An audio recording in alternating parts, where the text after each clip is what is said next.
So listen to this, because what you're watching right now doesn't make sense. There are players who chase the game, players who need touches, rhythm, confidence.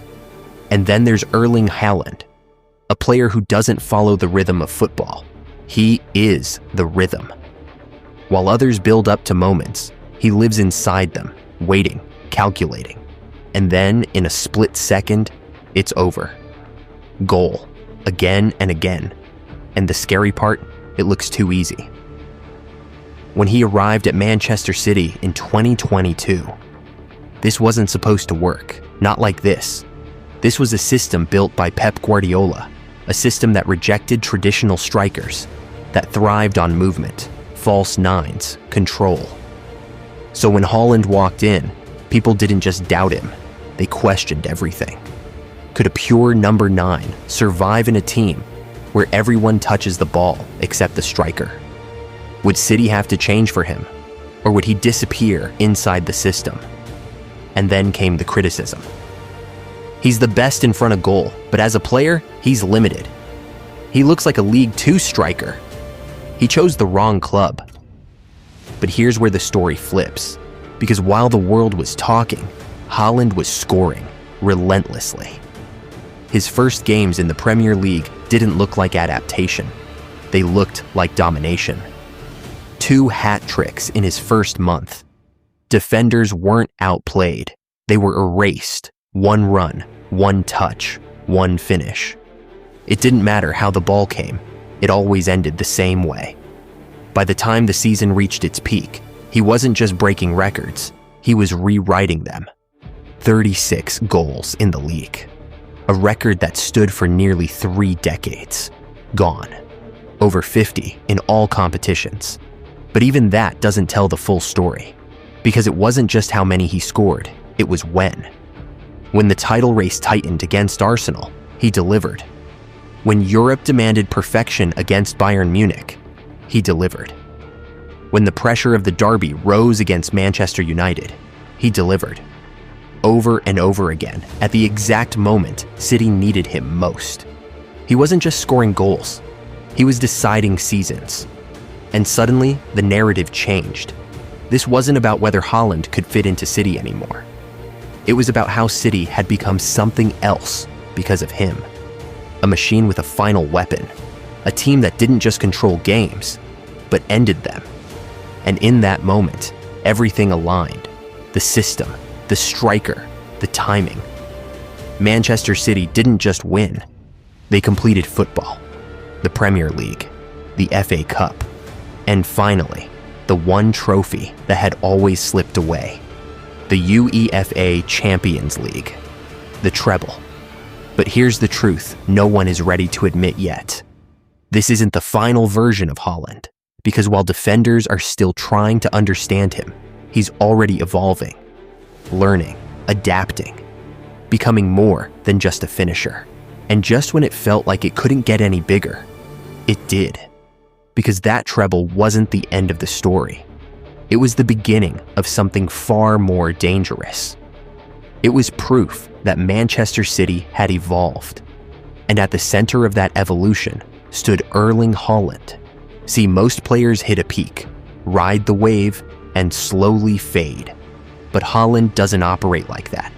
He doesn't chase moments. He resets them. Every match, same hunger, same focus, same cold obsession. You rarely see him celebrate wildly, rarely see frustration, because for him, it's not about the noise, it's about the next goal.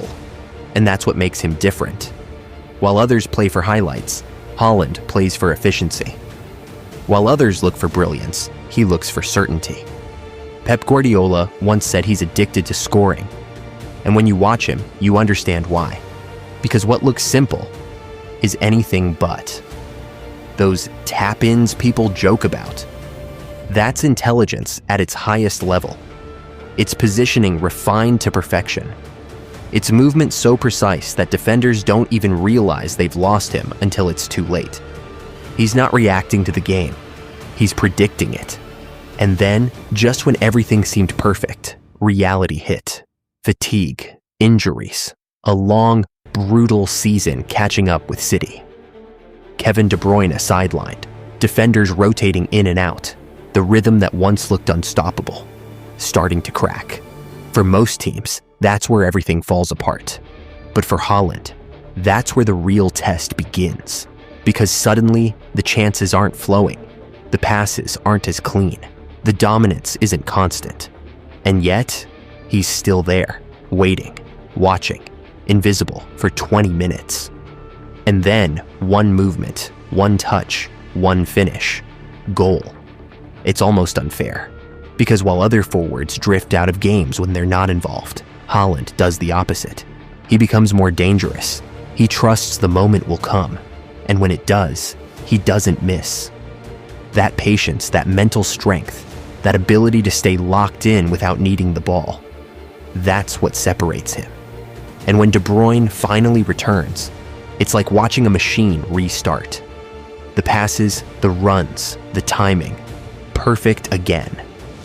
One sees the pass before it exists. The other arrives before anyone can react. Together, they don't just create chances, they guarantee them. But here's where it gets even more interesting. Because now, Haaland isn't just a finisher anymore. He's evolving, dropping deeper, linking play, holding the ball, drawing defenders, creating space for Phil Foden and Bernardo Silva. He's learning how to control games without even scoring, quietly, almost unnoticed, adding layers to his game. And still, the numbers keep climbing. Records falling faster than anyone can track them. Fastest to 50 in the league, dominating Europe before 25. Hat tricks becoming routine, but numbers don't explain the fear. Because the truth is, everyone knows what Haaland is going to do. The defenders see the run. The crowd anticipates it. The entire stadium understands what's coming. And still, they can't stop it.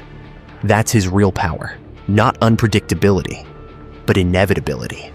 His movement bends defenses, forces teams deeper, changes how opponents play before the match even begins. He doesn't just play in the system, he reshapes it. And that's why the system player argument falls apart. Because if it was that simple, anyone could do it.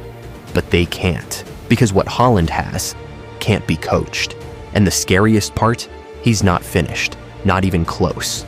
He's still learning, still adapting, still refining the smallest details under Guardiola's guidance. Stronger hold-up play, smarter pressing, better decision-making. He's turning from a weapon into a complete force. Off the pitch, it's the same story. Discipline, routine, obsession with improvement. Every meal, every recovery session, every hour of sleep, calculated. Built for longevity, built for dominance. And when you realize that most strikers peak later, 27, 28, even 30, you start to understand what we're really witnessing. This isn't his final form. And this is where it all comes together.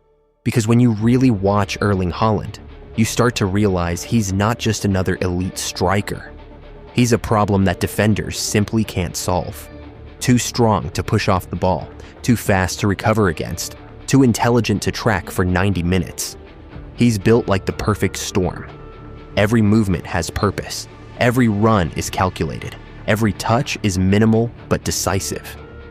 He doesn't waste actions trying to impress. He finishes them. And that's where the fear comes from. Because even when he's already scored once, twice, even a hat trick, there's no drop, no satisfaction, no slowing down. He still wants the fourth, the fifth. That relentless hunger, that almost mechanical obsession with goals, is what separates him from everyone else. Inside the box, his movement isn't just good, it's historic. The way he drifts between defenders, pauses for a split second, then explodes into space. It feels like he's operating on a different timeline. And under Pep Guardiola, in a system built on precision and control, he's found the perfect environment to turn that instinct into domination. But here's the twist.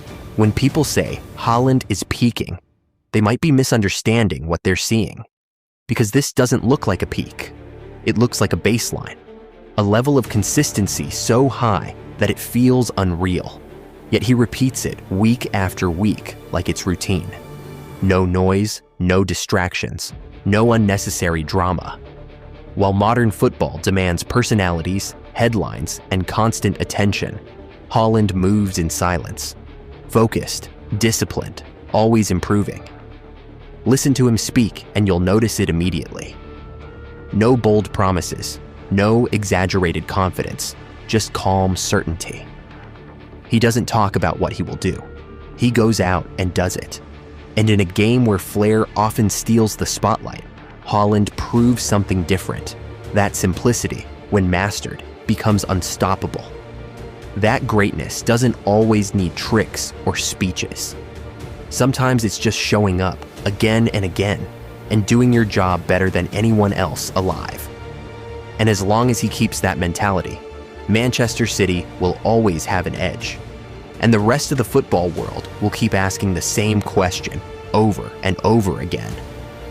If this isn't even his final form yet, then what happens when he truly reaches it?